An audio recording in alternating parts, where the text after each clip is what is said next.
Hey guys, thanks for joining me this week on For All Things Lexington. It's the only show dedicated to Lexington, South Carolina. Here, you'll hear me talk to people, groups, bands, and organizations about where to go, what to do, and who's who in and all around our beautiful Lake Murray. I'm your host, Angela Barrett, and this is For All Things Lexington. The For All Things Lexington podcast has been brought to you in part by South Carolina is facing a crisis, mounting job losses due to insurance rate increases. We're doing our part to raise awareness of this issue and encourage South Carolina citizens to ask their legislators to address what we are calling the South Carolina venue crisis. Get involved at scvenuecrisis.org. Hey guys, thanks for being with me today on Talking South Carolina. I have Asheton Reid from the South Carolina venue crisis. Thanks, Asheton, for being with me.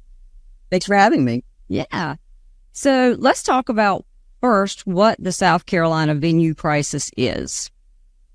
So it was as a team that we formed back in April of 2023. It was started with 3 people. It went to 4, and we have other volunteers on the team as well. But it started because Ken Tribble, who owns Tribble's Bar and Grill in Piedmont, South Carolina, received his renewal quote for his liquor liability insurance, and it skyrocketed even more so than the previous year. He brought it to Sheila Merckx and my attention, and he contacted his insurance provider, and they said, best thing you do is make some noise. We're rock and rollers, promoters. We were like, you know what? We can do that. And so we set out to our main goal was to bring awareness to this issue because none of us had any political backgrounds, knowledge, very, very disconnected from that world, but we were all very willing and able to learn and to bring awareness to this very, very serious topic. And here we are. Yeah. So, let's talk about, I guess, where this all started, how it came to, how you guys formed or why you formed the South Carolina venue crisis. So when we started doing more research, we found out that in 2014, there was a horrific crash in Dillon, South Carolina, or Dillon County. And it was a patron leaving a bar, and the bar was uninsured, which technically they should not even been open, because if you don't have insurance for a bar for liquor liability for your liquor license, then you should technically not even be open. So I'm not quite sure how that fell through the cracks of why the state even allowed them to even be serving alcohol without this, because when you have your liquor license, which is distributed by the state, and you have to have the insurance that goes along with it that you have to provide to the state showing proof of. So some things fell from the cracks. That's a different topic, I believe. Sure. But unfortunately, the patron was intoxicated. I'm not sure if it is due to the bar or if she was maybe possibly drinking from her car or her purse. Something else is going on. There's so many caveats that can lead to this. But there's a police officer was responding to a call. So he was going very fast, but she was also apparently very drunk. They collided. He has permanent brain damage. Passenger in her vehicle very, very unfortunately passed away. So, which that led and was a catalyst to Bill 116, which in 2017 was put into act, which means every establishment that is open after 5 p.m. that serves alcohol. And even though liquor liability, you think liquor, but it also includes beer and wine. So it's all types of alcohol. But you have to carry $1 million policy, which in turn should not be that big of a deal or hold that much of a monthly or annual fee for the business. But with there being no percentage of fault or percentage or personal responsibility attached to that, it has become a wild, wild west for the trial lawyers. And so there's no proof. There are victims, and the actual victims, it's tragic, and they should be compensated. We aren't advocating drinking and driving by any stretch. Oh, absolutely not. Absolutely not. But it's more of the frivolous lawsuits that have caused the insurance premiums to completely skyrocket. Back in 2017, the average liquor liability annual policy was 5,000 to 7,000 for a year. Now we're seeing like the cheapest of 35 grand up to 250 plus. And so a small business can't sustain that. Even if can afford that, you shouldn't have to, because it's not fair. Right. So in other states, how is this done? Because I understand everybody has to have the insurance, but it's done very differently in other states, in that the laws are more specific as to the percentage of fault and how that's determined. Correct me if I'm wrong, and then explain. So I can't speak to the other states. I'm not knowledgeable on that topic. I'm just more knowing what's going on within our states. Mm-hmm. But I know that we're one of the few, if not the only state, that is facing this right now. Alabama did have a similar situation last year, and they honestly, off the top of my head, I can't remember exactly what they did to rectify this issue, but they saw the value in making sure that their issue was no longer an issue because of the tax money that's coming in just from the tourist industry itself. Sure. And in South Carolina, with the employment, 1 in 9 people are employed through service industry. So think of the unemployment rate it's mind-blowing, absolutely mind-blowing. Right. And so because there are guests, so tell me the reason that y'all are going with or fighting with legislation, and what that is exactly that you're fighting for. So to our knowledge, what would help rectify this issue is Bill 533. We encourage everyone to educate themselves, look it up, learn for yourself in your own words, but also you can visit scvenuecrisis.org, and it breaks everything down perfectly. Sheila Merck is a genius when it comes to organization, and she is she's the one to thank for the entire website, but it breaks it down perfectly. But Bill 533 is the SC Justice Act, and it's joint and several, so tort reform, which wouldn't just be beneficial to the service industry, but the trucking, the housing, manufacturing, everything within the state, and it helps it bring it back to a fair trial. So it's the percentage of faults. And so it's not just if you are 1%, as of right now, as it stands, if you are 1% fault, you can be held responsible for 100% of the payout, which is mind-boggling to me. That when 533 is passed, joint and several will be statewide, which will be able for, percentage of fault. So if you're 1% fault, then yeah, you're going to pay for that. But if you're only 1% fault, you should not be held responsible for 100% of the damage especially when there's no personal responsibility attached to it. Right. And so I've got several questions, but I'll start with, let's talk about what's the timeline sort of with legislation and where we are right now, because I know the state, the Senate, they've dismissed for the summer, and we'll come back, in the fall of the year. But go ahead and tell me the timeline. So January through May is when the House and Senate are in session, and they are able to come back for an emergency session, which there was a press conference on June 5th that was at the State House to say, hey, you guys, you're coming back in for an emergency session for a bill for DHEC that most people don't even want or is too concerned about. But this is an actual issue at hand. So if you guys can come back for a DHEC meeting and propose bill, why can't you come back for joint and several when this is a very serious issue and a lot of people are talking about it and a lot of people are contacting their legislators, which we highly encourage them to do respectfully. Let them know how this is impacting you and why it should be at the forefront to be resolved. But they are only in session January through May, but they can be called back. It's not super common, but it's possible. So as it stands right now, have they turned this down? Tabled it, keep tabling it for the next time? I mean, how is this, what's been happening there? So it did make it to the floor with the last session. Mm-hmm. Unfortunately, it was shut down because they tried to add in Section F.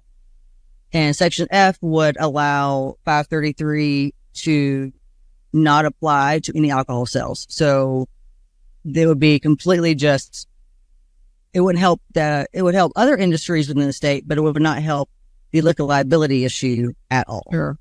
So as long we would love for 533 without Section F to be passed, but it did make it to the floor. Shane Massey, who is, I have been extremely impressed with him.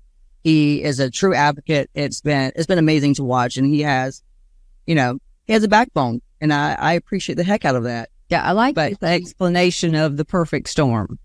Yes. Yeah. Yes. Because when people think of serving alcohol, they think of the bar, the bartender, and the patron, whoever's, being served. But that is not who all this affects. This trickles down so many people. I mean, it is. When bars close. Yes, the branches that this reaches, from the power companies to the local farmers to the beverage distributions to the cooks. It's not just the bartenders, but it's everyone that's employed from that establishment. It's just the outreach and the ripple effect is heartbreaking to think that this many people could be impacted if something's not done. Right. And I understand the impact of this is more along the lines of not your bigger restaurants that serve lots and lots of food because they make money there, but it is more impacting those bars that just have a couple appetizer things, because I think you have to serve food if you have alcohol, but they're not dependent upon the food part of it. It's the drinks and that's the way they're bringing in their money. And I understand those are the places that is affecting more so than some of your bigger food restaurants that serve alcohol. Correct?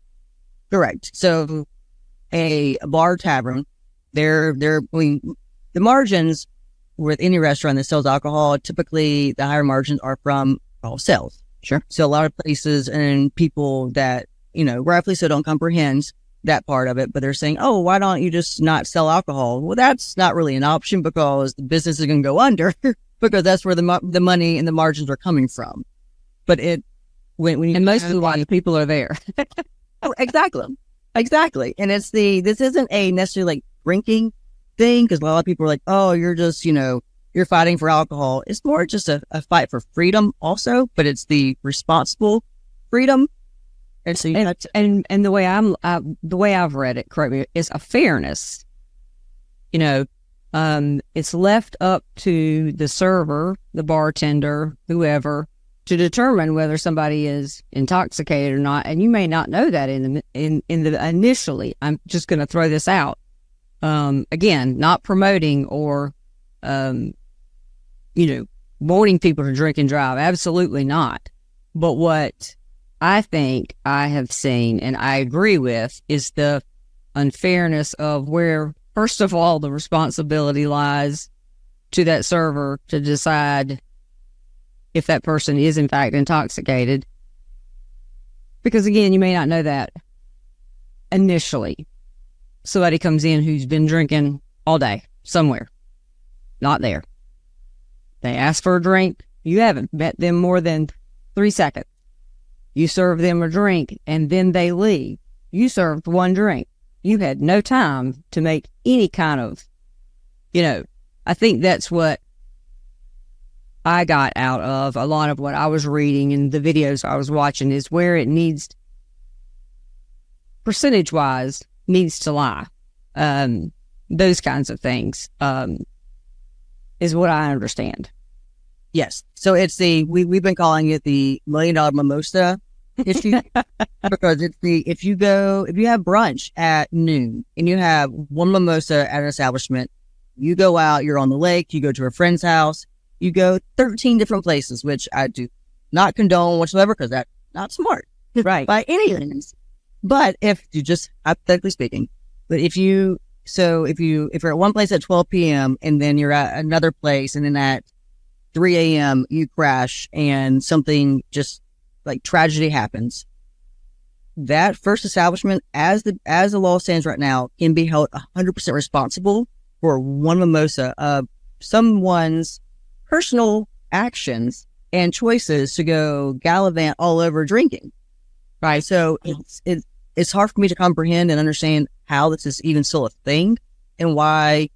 I mean, I know that, some trial lawyers are not the most ethically driven, but I encourage them to maybe be a smidge more ethically driven instead of just taking on anything and everything and trying to just get an easy handout for themselves. Because, I mean, typically trial lawyers are receiving at least 30 to 60% of the payout.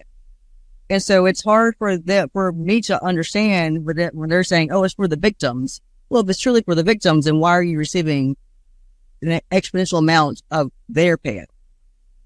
Right. So if the math is mathing and you can just put two and two together and know that, yeah. And so the next move for you guys, what's up next? So as the South Carolina Venue Crisis stands right now, we originally just set out to bring awareness to this issue.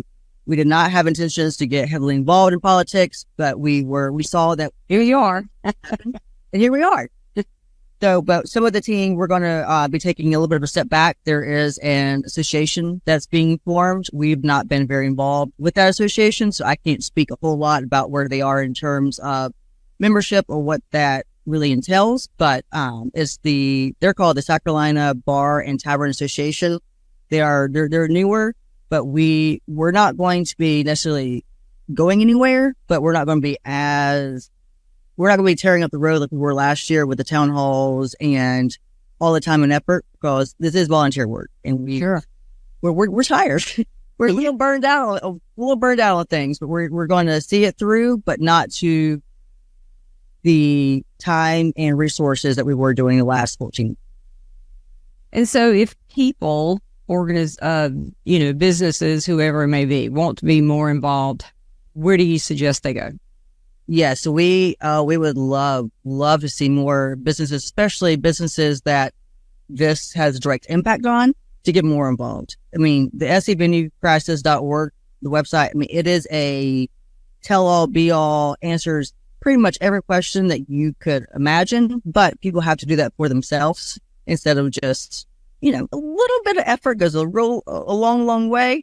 But we encourage them to reach out to their legislators. That's the biggest thing, to say, hey guys, we know that you guys made this happen and we need you to fix this issue.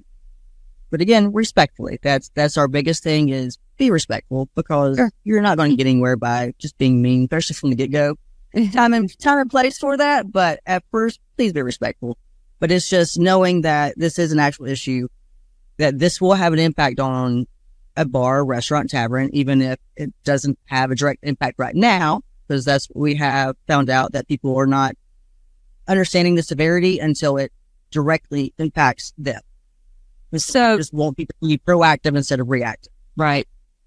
How many, just off the top of your head, if you have any idea, have closed due to the drastic increase in insurance? So I was expecting that question, and that's a very, very hard question to answer, because there is a vast amount of businesses within the state, and sometimes we're made aware of them, sometimes we're not. Sometimes the reason is part of liquor liability, where there's an additive to them closing, but there's also been some pride that has gotten, I don't want to say in the way, but there's not been a full. Some people don't come forward and say, hey, we're closing because we can't afford this.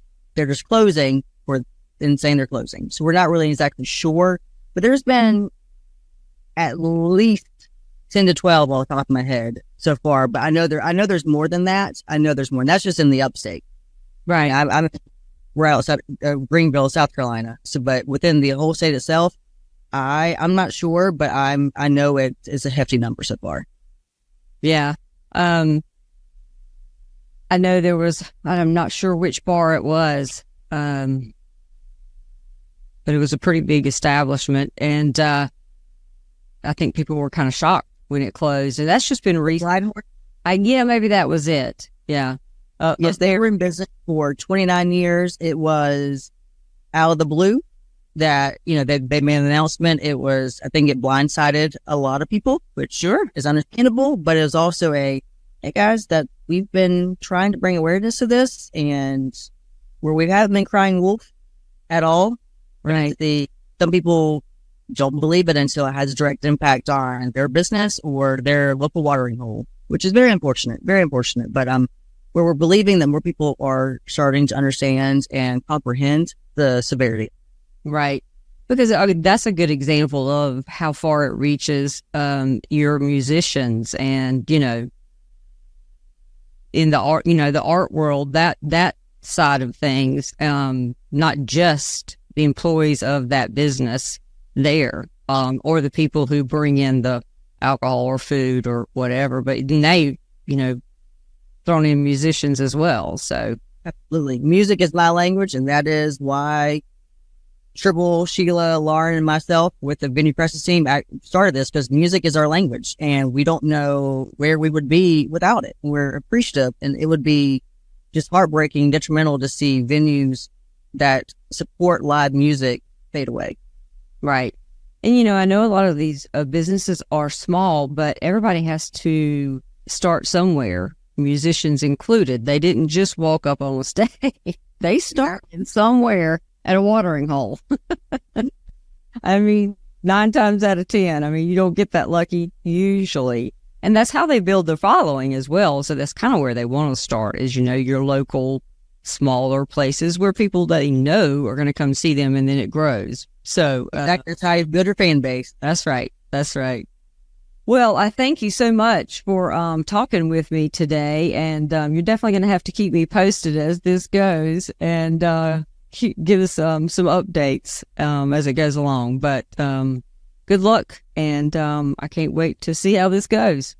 Thank you so much. I appreciate it. Absolutely. Hey guys, thanks for hanging out with me today, and I hope you enjoyed the show. If you'd like to be a guest on the show or know someone you'd like to see on the show, contact me at forallthingslexington.com. That's the number 4, allthingslexington.com. The For All Things Lexington podcast has been brought to you in part by South Carolina is facing a crisis, mounting job losses due to insurance rate increases. We're doing our part to raise awareness of this issue and encourage South Carolina citizens to ask their legislators to address what we are calling the South Carolina venue crisis. Get involved at scvenuecrisis.org.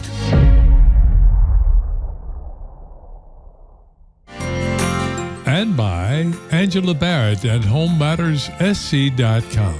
Building on what matters to you.